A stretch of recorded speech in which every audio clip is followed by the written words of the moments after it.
Cher lecteur, je m'appelle Charlotte, j'ai 32 ans et je suis mariée depuis 8 ans. Mon mari et moi avons 2 enfants adorables, et nous pensions que notre vie de famille était parfaite. Cependant, une révélation inattendue a fait voler en éclats notre bonheur illusoire.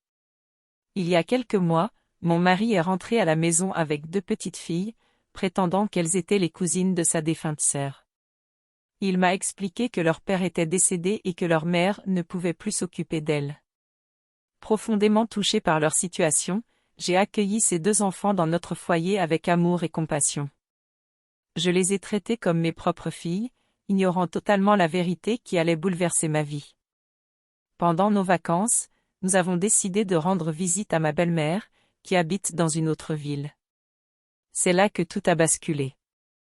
En parlant avec elle, elle a posé une question qui m'a glacé le sang: qui sont ces enfants? J'ai répondu que ce sont les filles de la cousine de mon mari, mais elle a nié l'existence de cette cousine. J'étais dévastée et j'ai décidé d'attendre la fin des vacances pour confronter mon mari à ce sujet.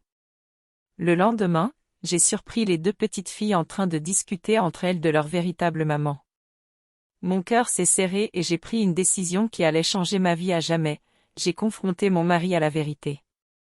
Il a avoué que ses enfants sont en réalité les siens, issus d'une liaison qu'il a eue après la naissance de nos propres enfants.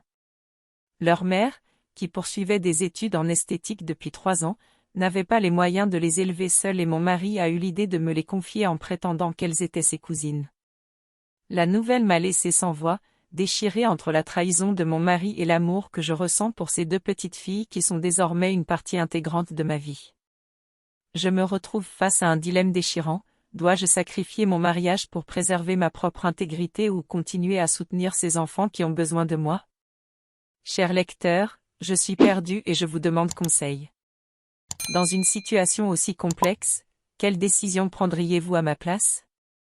Votre orientation et vos expériences pourraient éclairer ma réflexion et m'aider à trouver le chemin à suivre. Merci de votre soutien et de vos conseils bienveillants. Bien à vous, Charlotte.